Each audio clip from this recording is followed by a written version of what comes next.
해커스 한국사 능력 검정 시험 회차별 기출문제 풀이 심화편입니다. 제50회 기출문제 시작해 보겠습니다. 1번부터 10번까지 풀어볼게요. 1번입니다.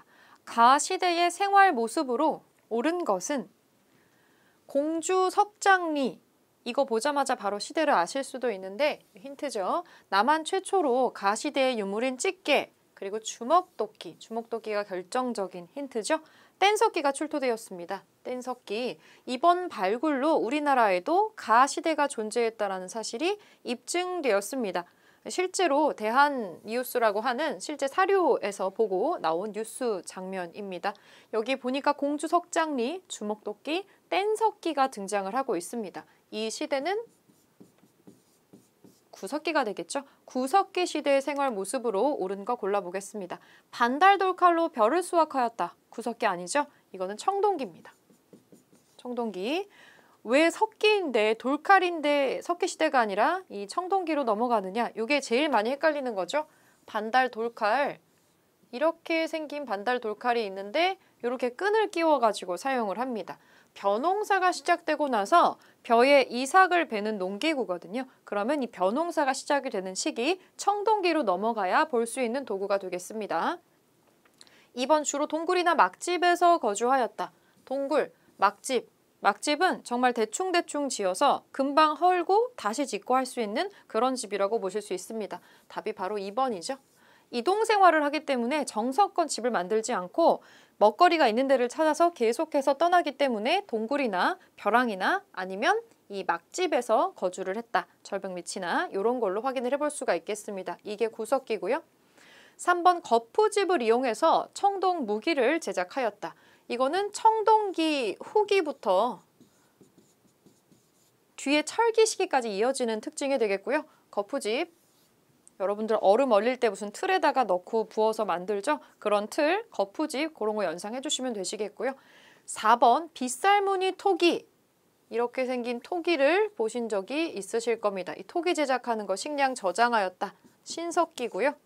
가락바퀴와 뼈바늘을 이용해서 옷을 만들었다. 마찬가지로 신석기 특징입니다. 네, 정답 2번 찾고 넘어가겠습니다. 2번입니다. 가 나라에 대한 설명으로 옳은 것을 보기에서 골라보겠습니다. 아들을 거쳐 손자 우거라고 나와 있습니다. 우거왕을 얘기를 하고 있는데요. 지금 보니까 밑에 우거왕이 항복을 하려 하지 않았다. 그래서 노인은 도중에 죽었다. 이렇게 되어 있는 사기의 기록이 나와 있습니다. 우거왕이라고 나오는 요 기록은 고조선입니다. 고조선의 길고 긴 역사 중에서 위나라에서 넘어왔다라는 위만이라는 사람이 있습니다. 위만이 자기의 식솔과 주변 인물들을 이끌고 거의 1000명 가까운 사람들을 이끌고 넘어왔다라고 되어 있고요. 그 고조선의 준왕이 이 위만이 가지고 와 있었던 철기 기술과 이 위만의 말에 이제 솔깃해서 이 땅을 주게 되는 거죠. 거처를 할 수 있는 지역을 변방을 내어주게 됩니다. 이 위만이라는 자는 준왕의 환심을 사서 자리를 잡고 거기에서 철제 무기, 철기를 활용해서 나중에 준왕을 남쪽으로 몰아내고 고조선을 차지하게 됩니다. 이 위만의 손자가 우거라고 하는 사람이 되겠습니다. 고조선에 대한 설명으로 옳은 거 찾아보겠습니다. 이렇게 기역, 니은, 디귿, 리을이 있으면 여러분들은 요거 하나하나 찾을 때마다 아닌 거와 맞는 거를 골라서 바로바로 소거를 해주면은 좀 푸는 시간을 줄일 수가 있겠죠. 22담로의 왕족을 파견하였다. 22담로의 왕족을 파견한 거는 백제입니다. 백제 무령왕이 하는 거죠. 백제 거니까 기억은 아닙니다. 여러분은 기억이 들어가는 거를 다 지워주시면 되겠죠. 1번, 2번 지우겠습니다. 니은 빈민을 구제하기 위해서 진대법을 실시하였다. 진대법, 이거는 고구려의 특징입니다. 봄에 곡식을 빌려주고 가을에 갚도록 했다라는 거죠. 고구려의 재상 을파소가 실시했었던 이 진대법입니다. 니은도 아니네요. 답이 하나밖에 남지 않는데 맞는지 한번 보겠습니다. 진번과 임둔을 복속시켜서 세력을 확장했다. 고조선 인근의 지역의 국가의 이름이 되겠습니다. 위만을 필두로 해서 위만 세력이 내려오고 나서는 철제 무기를 가지고 있었기 때문에 이 철기 무기를 바탕으로 해서 주변 정복 사업을 아주 활발하게 진행을 하게 됩니다. 그 와중에 진번과 임둔이라는 주변 지역을 복속시켰다라는 내용을 찾아볼 수가 있습니다. 맞는 얘기죠? 디귿은 맞는 얘기고요. 리을 보겠습니다. 살인, 절도증의 죄를 다스리는 번금 8조가 있었다. 이것도 맞는 얘기입니다. 흔히 고조선에 내려오는 이 8조법을 눈에는 눈, 이에는 이라고 우리가 듣는 게 있죠. 디귿, 리을이 맞는 답이기 때문에 답은 5번으로 찾겠습니다. 여러분들은 속어 활동을 하면서 찾아보시면 조금 더 빠르게 답을 찾아보실 수 있을 거예요. 3번입니다. 가 나라에 대한 설명으로 옳은 것은 가의 사회와 경제, 풍습 보겠습니다. 산천을 중시하며 산과 내마다 음락의 경계가 있어서 함부로 들어가지 않는다. 만약에 이 경계를 넘어가서 다른 음락을 침범하면 소나 말 등으로 변상을 하게 하는 책화라고 하는 풍습이 있다. 경계를 중요시한다. 특산물, 낭랑의 짧은 활, 단궁이 그 땅에서 나고 바다에서는 반어피, 무늬 있는 표범, 과하마 등이 유명하다.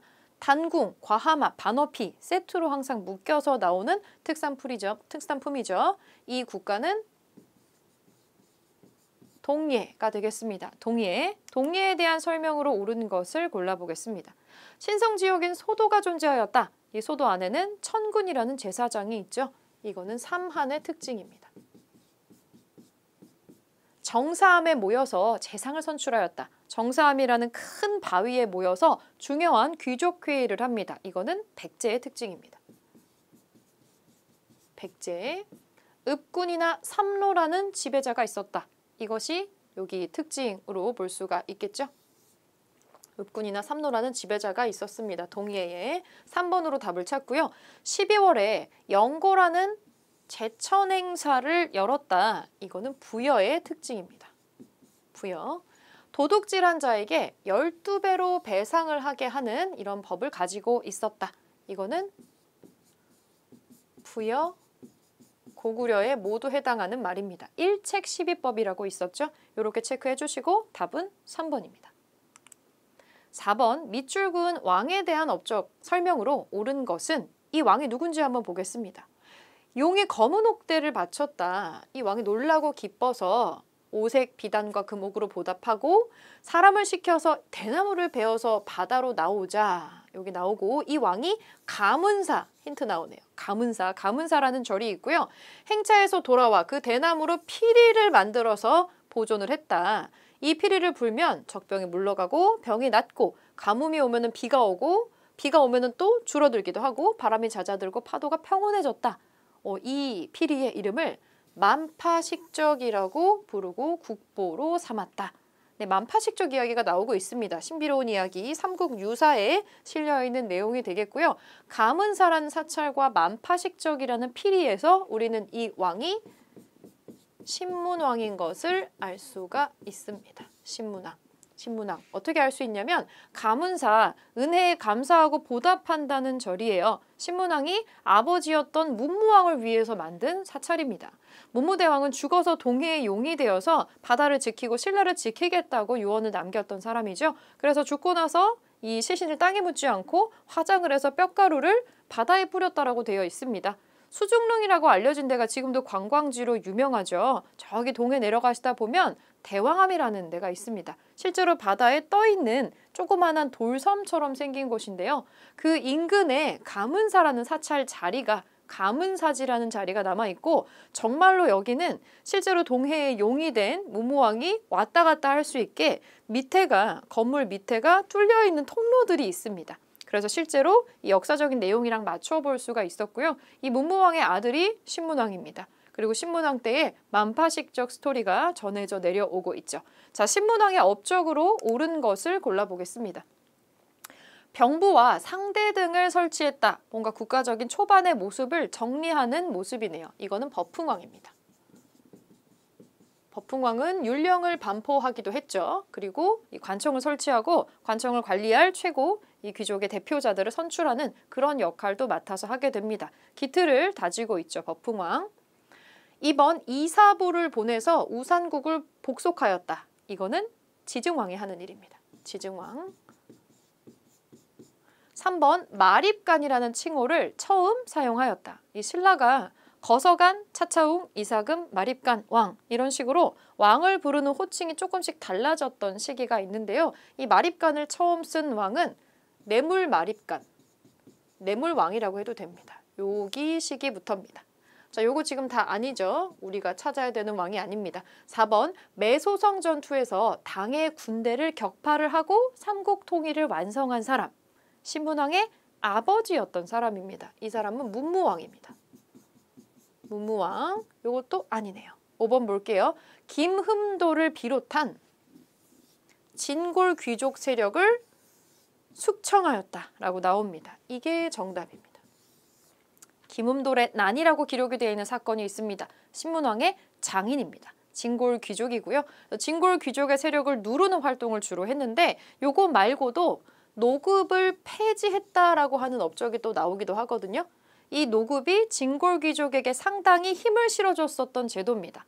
우리가 세금을 줄 때 어떤 땅을 내려주면서 소유권은 국가가 가지고 있지만 그 지역에서 나오는 곡식을 세금으로 걷어갈 수 있는 수조권이라는 권리가 있습니다. 그걸 나눠주는 건데 노급은 뭐냐면 곡식만 걷어가는 게 아니라 그 노급 지역에 살고 있는 노동력까지 가져갈 수가 있는 겁니다. 이 노동력을 가져간다라고 하는 건 이 사람들을 데려가서 군대를 만들 수도 있다라는 거죠. 실제로 귀족들의 상당한 어떤 권력을 유지하는 든든한 배경이 되는 게 바로 이 노급입니다. 그래서 왕의 힘이 세면은 노급을 폐지할 수 있고 왕의 힘이 약해지면은 노급이 다시 부활을 할 수도 있는 거죠. 다만 이 노급은 대대로 물려주는 세습은 하면 안 되는 거였는데 나중에는 세습을 할 수 있는 버전의 땅도 있기는 했었죠. 노급이랑 같이 투탑으로 나오는 것 중에 하나가 시급이라고 있습니다. 이건 아예 물려줄 수가 있어요. 이런 걸 주면 나중에 땅이 부족해지겠죠. 신문왕은 노급 폐지하고요. 시급도 대다수의 경우엔 내려주지 않고 노급을 폐지하고 월급 개념의 수조권만 가져갈 수 있는 관료전이라는 거를 지급을 하게 됩니다. 대표적인 왕권 강화책을 펼쳤던 임금이에요. 자, 5번 신문왕의 업적으로 찾아주시고 5번 문제 보겠습니다. 가와나 사이의 시기에 있었던 사실로 옳은 것은 고구려의 왕 거련이 이렇게 이름만 보면은 여러분들이 알기 좀 힘들죠? 왕의 이름이 직접 언급이 되어 있는데 군사 3만 명을 이끌고 와서 왕도인 한성을 포위하였다. 오늘날의 서울입니다. 옛날에 한성이라는 시기로 불렸던 때가 있어요. 고구려 시기에 한성을 썼다라면 수도인 한성이라면 이거는 고구려 수도가 아닙니다. 요 삼국시대의 한성을 수도로 쓴 나라는 백제입니다. 백제죠. 왕이 성문을 닫고서 나가 싸우지 못하였다. 고구려 군사가 4길로 나누어서 협공하고 블라블라블라 해서 성문을 태웠다라고 나오고 있습니다. 그래서 항복을 하는 자들도 있었다. 지금 한성이 공격당했고 망하는 모습이 나오고 있습니다. 왕이 어찌할 바를 몰라서 기병을 거느리고 도망가려고 했는데 추격해서 이 왕을 사로잡아서 죽였다라고 되어 있습니다. 한성, 백제, 서울을 백제가 차지하고 있었던 시기 한성백제라고 합니다. 요 시기에 자꾸 언급되는 요 왕, 한성 시기 마지막 왕은 계로왕입니다. 한성을 공격해서 계로왕을 무장해제시키고 나서 이 한성을 차지했었던 고구려 왕 거련은 장수왕입니다. 장수왕의 이름이에요. 장수왕의 아버지는 광개토대왕입니다. 광개토대왕은 북쪽으로 북진 정책을 해서 북으로 땅을 크게 만들고 그 아들이었던 장수왕은 수도를 아래쪽이었던 평양성으로 옮기고 더 살기 좋은 땅을 향해서 남쪽으로 내려옵니다. 남진 정책을 하죠. 그래서 남쪽으로 내려오는 와중에 한성을 공격을 해서 백제 한성을 빼앗고 한강 유역으로 고구려가 진출을 하게 되는 거죠. 그 내용이 지금 가라는 시기에 나오고 있고요. 나를 보겠습니다. 여러 장수가 안시성을 공격하였다. 안시성 고구려 성입니다. 국경지대에 있는 성이죠. 안시성을 공격하였다. 60일 동안 50만 명의 인력을 동원해서 밤낮으로 쉬지 않고 토산을 쌓았다. 그러니까 안시성이 여기에 있었으면은 이 산을 넘을 수가 없어서 여기를 넘기 위해서 어떤 나라의 군대가 2달 동안 50만 명이 여기에 없는 산을 만든 거예요. 50만 명이 동원된 공사니까 굉장한 높이의 산이 만들어졌겠죠. 성을 넘어갈 수 있을 정도의 산을 만들어내고 있는 겁니다. 토산의 정상은 성에서 몇 길 떨어져 있고 성 안을 내려다볼 수 있을 정도로 높았다. 도중에 그런데 토산이 허물어지면서 성을 덮치는 바람에 성벽의 일부가 무너지기는 했다. 이때 황제가 여러 장수에게 명해서 안시성을 공격했지만 3일이 지나도록 이길 수 없었다. 동명의 영화도 나온 적이 있었죠. 안시성, 고구려가 당나라와 싸웠던 시기에 당군을 막아냈었던 성입니다. 안시성, 고구려와 당나라 얘기를 하고 있습니다. 요때는 이 장군으로 연개소문 장군이 있습니다. 연개소문 고구려 상당히 후반기에 나오는 얘기가 되겠고요. 장수왕 시기하고는 약간 차이가 많이 납니다. 자, 그러면 가와 나 사이 시기에 있었던 사실로 옳은 것을 골라보겠습니다. 미천왕이 서안평을 점령하였다. 이거는 장수왕 이전입니다. 가의 이전이에요. 가의 이전이고요. 을지문덕이 살수해서 수나라의 군대를 물리쳤다. 을지문덕 장군도 고구려 장군입니다. 답이 2번이거든요. 왜냐하면 우리가 고구려를 보통 민족의 방파제 뭐 이렇게 설명을 하기도 하는데 2번에 걸친 큰 중국과의 전투에서 중국을 막아냈다라는 그것 때문에 그렇거든요. 처음에는 수나라가 있었습니다. 이 수나라를 막아내고 수나라 다음에 나오는 나라가 당나라거든요. 수를 막아냈을 때 나오는 살수대첩에 을지문덕이 있고요. 당나라는 지금 보셨던 것처럼 연개소문 플러스 안시성 전투가 있습니다. 수나라 다음에 당나라가 등장을 해요. 당연히 요 이전에 바로 직전에 수나라와의 전투가 있었겠죠. 그래서 장수왕과 요 당나라 전투 사이에 수나라 전쟁이 끼어 있습니다. 순서상으로는 2번이 맞겠죠. 혹시 더 이전 사건이 있는지 밑에 보겠습니다. 고국 원왕이 백제의 평양성 공격으로 전사하였다. 고국 원왕 고구려 왕입니다. 고구려 왕이 백제가 평양성을 공격해가지고 전사했다라고 나옵니다. 백제가 이렇게 강력했었던 시기가 있어요. 아주 초반의 일입니다. 여러분들 전성기라는 말 들어보셨을 텐데 4세기, 5세기, 6세기 전성기로 보실 겁니다. 보통 우리가 전성기라고 하면 한강을 누가 가지고 있느냐로 구별해도 무방한데요. 4세기에 가장 먼저 전성기를 갖고 있었던 건 백제입니다. 백제는 아예 그냥 한강 근처에서 개국을 하죠. 500년 정도 한강을 차지하고 있었습니다. 이 4세기 맨 처음에 개국을 아예 한강 근처에 있었던 백제가 4세기에 가장 강력한 전성기고요. 이때 왕이 근초고 왕이 있습니다. 그때 고국 원왕을 공격을 해서 이 고구려의 왕을 전사시킨 사건이 또 있었던 거죠. 그 다음에 나중에 장수왕이 한성을 빼앗으면서 한강은 고구려 땅이 되고요. 그래서 5세기 전성기는 고구려입니다. 고구려.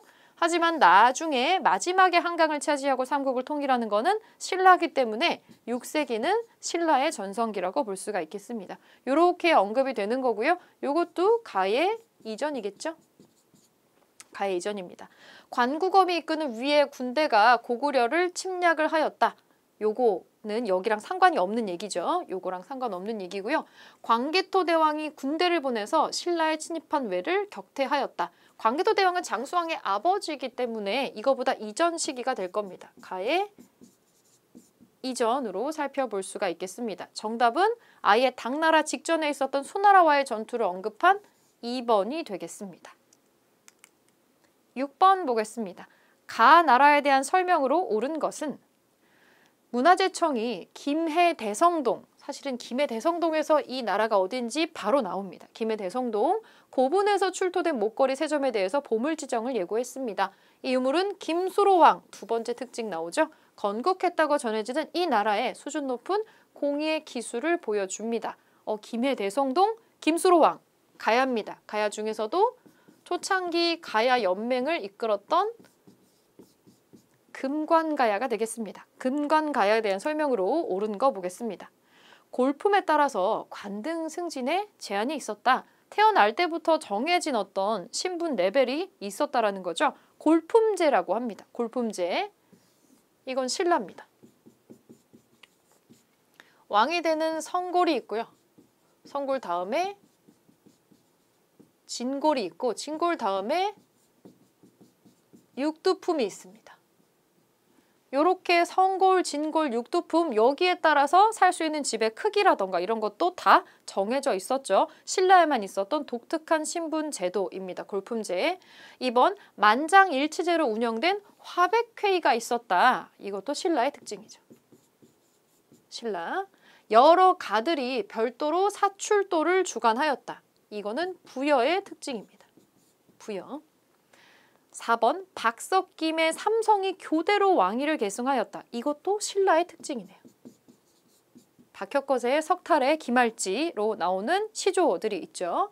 5번 철이 많이 생산이 돼서 낙랑과 외에 수출하였다. 이게 정답이 되겠습니다. 가야의 별명은 철의 나라입니다. 아까 김해라고 지명이 나왔는데요. 김해 대성동이 대표적인 유적지인데 김해 지명에 이미 철과 관련된 내용이 들어가 있습니다. 쇠금 김자를 쓰거든요. 철의 바다란 뜻입니다. 철이 많이 나서 그거를 가지고 수출을 하면서 교류했다라는 의미가 이미 지명에 남아 있는 거죠. 5번으로 찾아주겠습니다. 7번입니다. 밑줄 그은 이 왕의 업적으로 옳은 것은 이것은 능산리 절터에서 발견된 석조 사리감입니다. 이 사리감에 새겨진 글을 통해서 이 능산리에 있는 이 사찰 자리, 절의 자리가 관산성에서 전사한 이 왕의 명복을 빌기 위해서 조성된 것임을 알 수 있습니다. 부여 능산리 사지라고 나와서 우리는 이 지역이 백제에 해당한다는 거 알고 있고요. 백제, 이 부여 능산리라는 데는 부여는 옛날 명칭이 사비입니다. 사비. 백제가 세 개의 수도를 가지고 있죠. 한성백제가 있고요. 한성백제, 웅진백제, 사비백제가 있습니다. 웅진은 오늘날의 충청도 공주, 사비는 충청도의 부여를 가리키는 말이죠. 백제의 역사고요. 백제. 관산성 전투에서 전사한 이 왕이라고 하는 사람은 백제의 성왕입니다. 백제 성왕.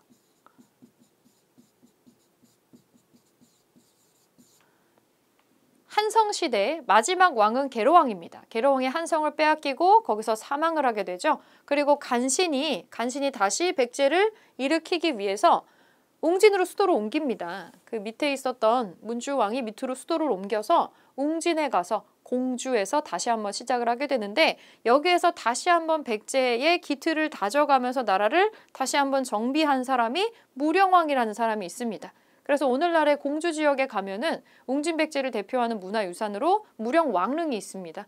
우연히 발견됐었죠. 이 무령왕릉이 있고요. 이렇게 잘 다져놓은 기틀 위에서 웅진은 급하게 도망쳐온 곳이기 때문에 토지가 그렇게 넓지 않았어요. 수도의 자리가 넓거나 제대로 된 곳이 아니었기 때문에 어느 정도 나라를 일으키고 나서는 다시 한번 백제를 부흥시키고 한강 유역을 되찾기 위해서 무령왕의 아들이었던 성왕이 수도를 큰 자리로 더 한 번 더 옮기게 됩니다.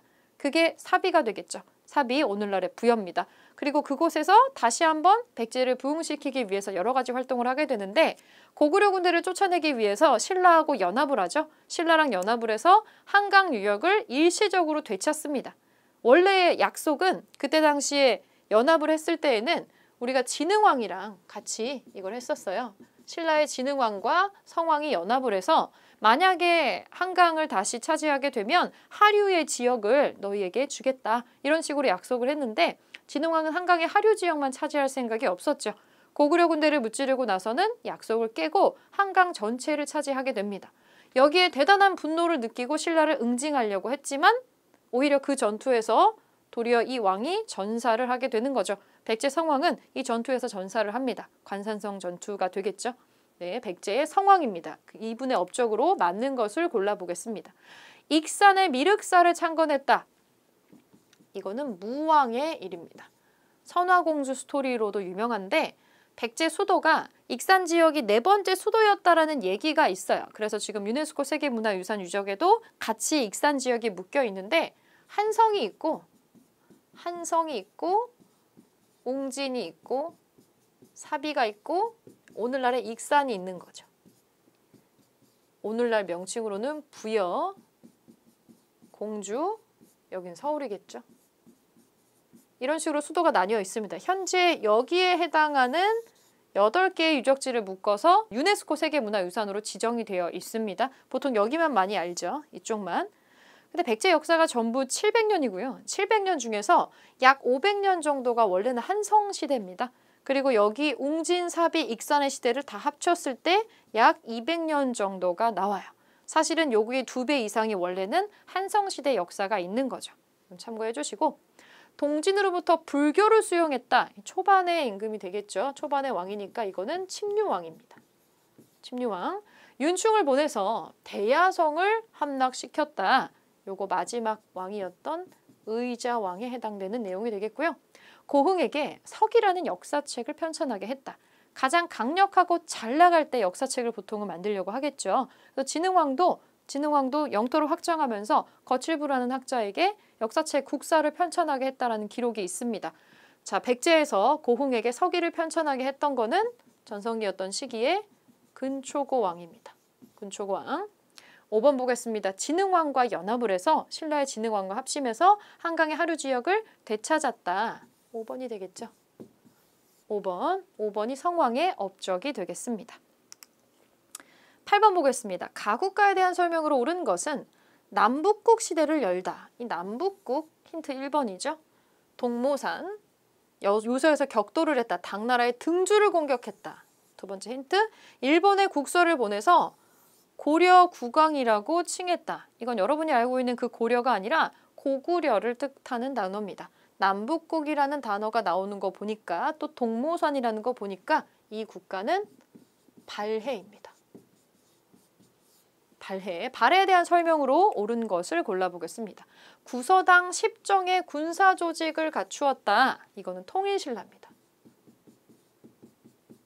뭐가 많죠? 구서당 10정. 왜냐하면 신라가 그냥 신라가 아니라 통일신라니까 이제 옛날에 백제와 고구려 사람들을 다 받아들인 상태입니다. 영토도 넓어지고 사람도 많아졌어요. 그래서 거기에 해당하는 확장된 군대를 만들 필요가 있었겠죠. 구서당 10정 군사 조직을 갖추는 것은 통일신라입니다. 정당성의 대내상이 국정을 총괄하였다. 삼성육부라고 들어보셨을 겁니다. 발해의 정부 시스템인데 정치 시스템인데요. 거기에 삼성 중에 하나인 정당성입니다. 이 정당성의 장관, 대내상이 국정을 총괄합니다. 이게 발해의 특징 중에 하나입니다. 3번 지방관을 감시하기 위해서 외사정이라고 하는 사람을 파견을 했다. 중앙에서 파견했다라는 얘기겠죠. 국토가 갑자기 넓어지니까 왕이 일일이 살펴볼 수가 없어요. 그래서 지방관들이 잘 일을 하고 있는지 왕의 명령을 수행을 하고 있는지 혹시 반란을 꿈꾸는 것은 아닌지 확인을 할 필요가 있었겠죠. 그렇게 해서 보내는 게 외사정입니다. 국토가 넓어졌을 때 발생할 수 있는 일을 대비하는 거죠.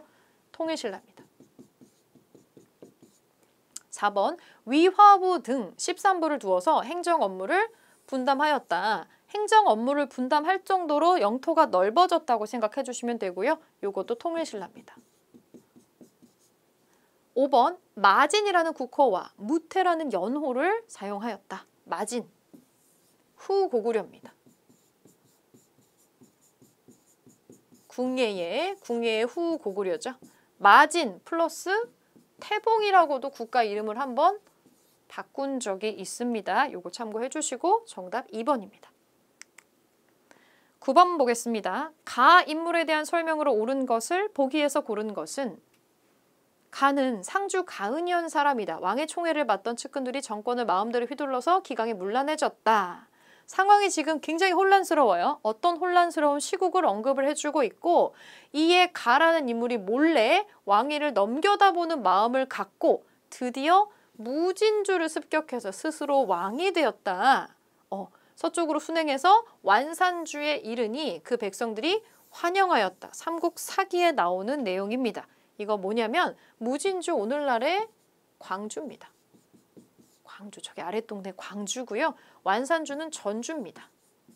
여기에서 개국을 한 사람, 아주 혼란스러운 시대에 왕을 칭하고 개국을 한 이것은 후백제의 견훤입니다. 견훤.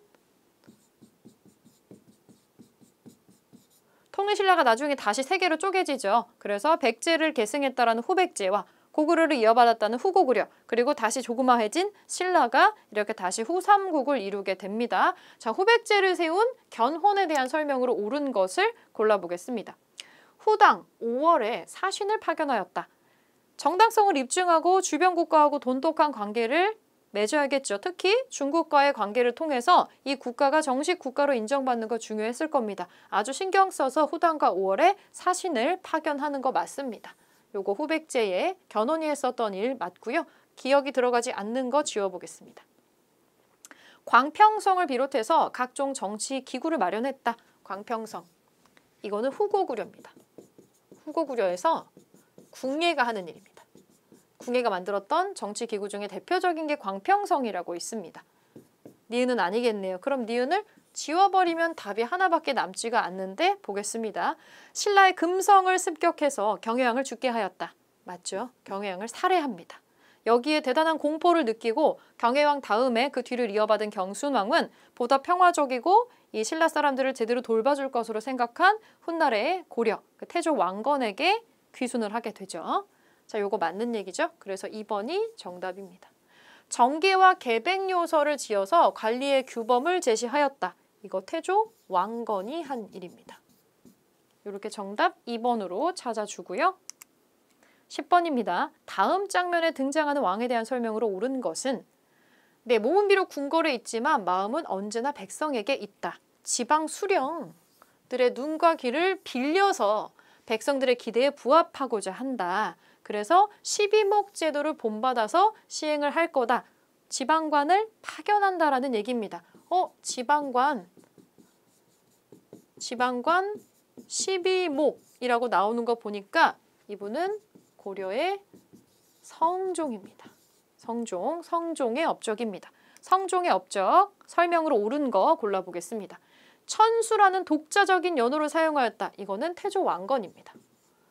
왕건. 관학을 진흥하고자 양현고라는 거를 설치를 했다. 양현고는 장학제도입니다. 그래서 관학, 국가에서 운영하는 학교도 좋은 게 많이 있다. 이런 식으로 정비를 하죠. 이거는 예종입니다. 예종. 독서 삼품과를 실시를 해서 관리를 채용했다. 이거는 통일신라의 원성왕입니다. 원성왕. 쌍성 총관부를 공격을 해서 천령의 이북을 다시 되찾았다. 이거는 원간섭기에 해당하는 얘기인데요. 공민왕의 개혁 정치의 일부죠. 공민왕. 최승로의 시무 28조를 받아들여서 통치체제를 정비하였다. 지방관을 파견하고 12목에다가 설치하는 거, 이거는 요거를 받아들인 결과라고 볼 수가 있겠습니다. 성종의 업적입니다. 5번 답으로 찾아주겠습니다. 네, 10번까지 살펴봤습니다. 다음 시간에 11번부터 20번까지 풀어보겠습니다.